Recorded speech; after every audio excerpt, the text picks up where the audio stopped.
My first guest is a true global phenomenon. His television show is viewed in 174 countries, making it the most widely watched factual TV programme on the planet. He's the top presenter of the top show that's at the top of the TV charts. Please welcome a man at the very top of his game. Yes, it's Top Gear's Jeremy Clarkson!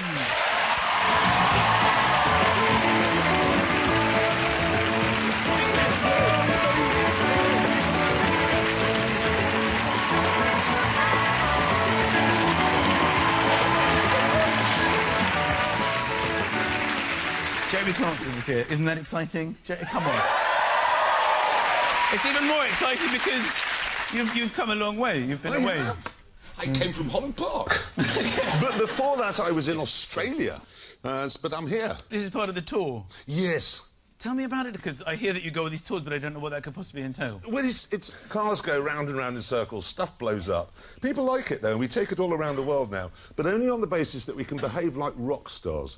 Because the three of us have no talent at all, none. What? That isn't true. No, we really don't. That isn't true. We can't play an instrument, we can't sing, we can't do anything. But we live like rock gods. We have super yachts with helicopters on the back of them. It's like not licensed fee money. Is this true? Yes. So, this rock star thing, are you living like a rock star? Do you get treated like it? I mean, are there fanatics in your life? Do you have groupies and things? I mean, Not really. Well, there are groupies, but they tend to wear Subaru jackets and they're called Wayne.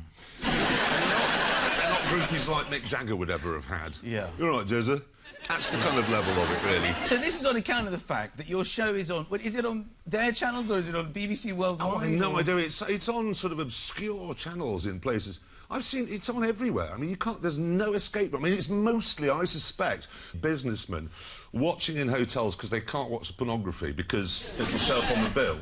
So it's like this. Yeah, yeah. Sometimes it doesn't show up on the bill. Pornography? Because it says, it warns you, it says this will show up as room service 1. But everybody knows room service 1. Everybody knows that means strong pornography. You take it to your boss and goes, room service 1. I know. There's no film called Room Service 1. There isn't. And how often do you do these tours? A lot, no, a lot. And that's how we live. And then we have to come back and make this annoying show.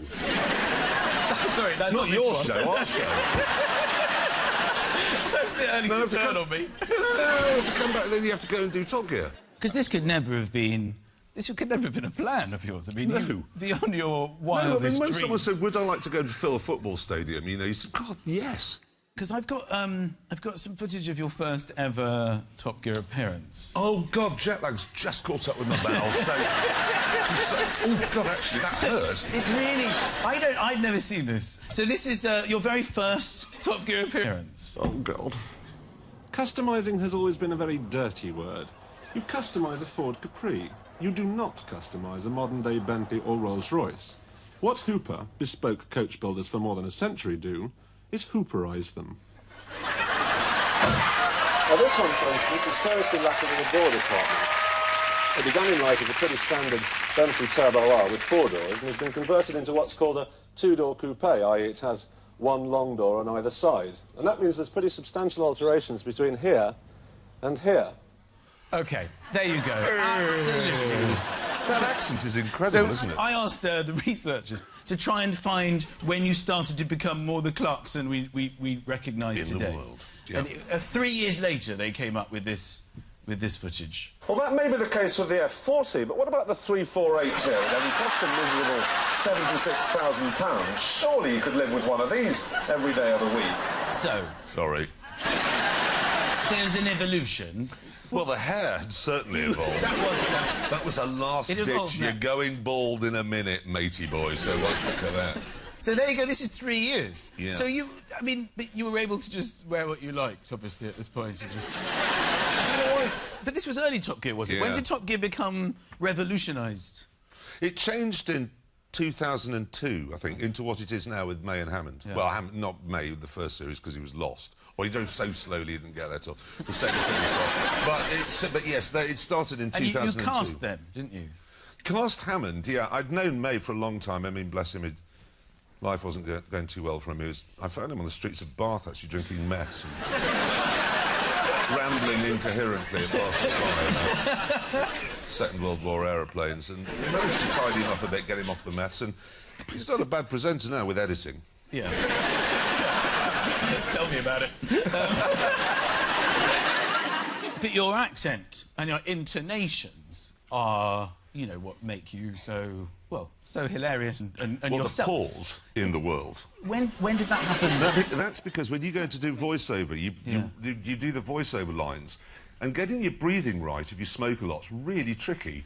So this is the fastest car in the world. It's really hard for a smoker to do that. See, it's the fastest car in the world. And it's Brilliant. It's your fortune. It's your fortune. It's just smoking. Smoking. Yeah. Smoking. I can't talk for a long time without taking a pause. OK, so I've just got some questions for you, if you don't mind, about driving. Just things I just want to if you can clear them up for me. The amber light. Yeah. You know the red and the green? Yeah. It's separated by the amber one. It is. This is quite a basic... Yes, but it's something I've always wanted to ask somebody who might know. What is it for, that one, the yellow one? It's to warn you that something else is about to happen. We just went red-green like they have in France. Okay. Everybody's killed, Yeah, but like happens in France. If you're driving towards it and it goes yellow, my wife thinks that means stop, and I think it means hurry up before it goes red. So which is it? It's either. But you're given the choice. Oh, you're given the choice. Thing basically, you can choose. You know you've got to do something. The control is in the driver's hands. Exactly. Your wife thinks she has to stop. You think you have to speed up. But at least you know you must do something. Yeah. If it were just sitting there as red and suddenly went green... That's right. That would be a disaster. Because there's another one where it flashes yellow, and literally the pedestrians, they don't know if it's them, and then drivers, is it me? No, and then you just look at each other going, I don't know. And the driver, I don't know either. It's a very confusing moment. Because I wanted to talk to you about road crossing. How are you as a pedestrian, then, as opposed to a driver? I'm fine at crossing the road, but I use my ears, and this is where I get in a terrible tangle sometimes with cyclists. Yes. Because I have green cross code, look left, right, I haven't got time for all that. And walk out, and there's invariably a cyclist coming now. Right. And then you hear them. God, they shout. So, And then they go past shaking their head, don't they? They've all got They go away just doing that. Or they look back. Idiot. that's a great look. I'm not sure it hasn't got wheels on, but yes. That's absolutely, yes. Have you seen these new crossings that have the timers? They're brilliant. They're really They're good. quite fun because you don't you know. can get it into first and ready to go. I love those in Well, 3, could you see the 2... timer as a motorist? Yeah. Yeah, 'Cause yeah, they're for the pedestrians, really. But I suppose it's not a countdown like a Grand Prix. It's the first time You're not there going, it's go, go, go. It's not. This was on the news the other day when they were talking about how long it takes the elderly to get across a road. Right. And should pedestrian lights be longer? Should they take longer? Because motorists rev their engines. I've never seen that happen. I've never seen a car driver going, get out of the way, old woman. It just doesn't. It only happens in the mind of Jeremy Vine. It's when you've got... Because you can see it, because it'll give you, like, I don't know if it's 20, 25 seconds or 30 seconds. It's plenty. You could crawl across. But it's when there's only, like, 7 seconds left, and you can see an old person thinking, can I do it in 7? Yeah. And then they just set off. And you can just see the clock, and it gets to about... It's gone, and they're nowhere near, and they're like, I thought I could do it in 7. But the thing is, you see, here I am, you're there. I'm in my car. That's right. You're there. I'm not going to say, well, fuck you, I'm going to run you down. You don't. You just say, come here, you're an old person who fought in the war, help me set off. That's very kind of you. But that's how the world Because what I should do is I work. rush the first bit, and then I just spend some time in the middle. You get knocked down. But an old person, no. Idiot. You idiot. So, what I've noticed on my travels, and you've obviously noticed this too, obviously noticed this too on the travels, is the green man and the red man when you're crossing the road. So there's the red man, he's put a bit of weight on. And then there's the green man setting off. But around the world, this changes. Yeah. So we've got, in America, this is very literal in America. Yeah. Well, they don't have anyone speaking other languages there, which is why American cars always have the words for what it is written on it on the switches. Oh, right. It says cigarette, lighter, horn, light. Whereas everywhere else in the world where there are other languages, they know what it's it is. symbols. Yeah. That's just how stupid they are. They are very literal like that.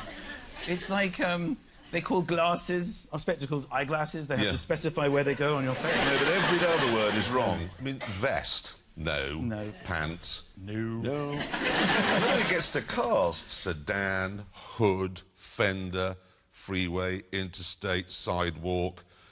Trunk. Trunk is on the front of an elephant, not the back of a saloon car, but they have no idea. Yeah. Gas. Gas. They call a liquid gas.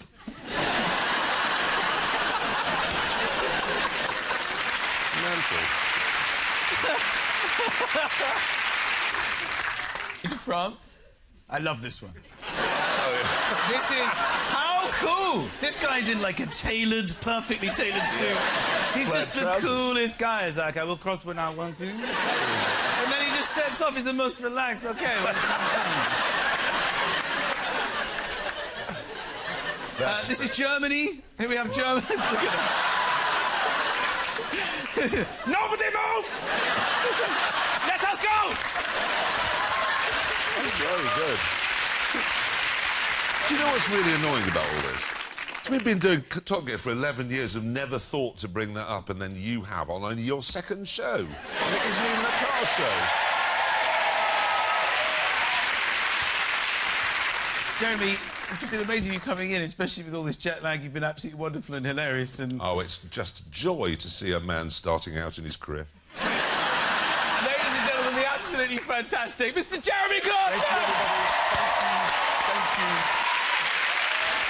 Thank you so much. That was really, really Pleasure. brilliant. An absolute Pleasure. Thank you very Jeremy much. Clarkson on the Thank you top. so much. Thank you.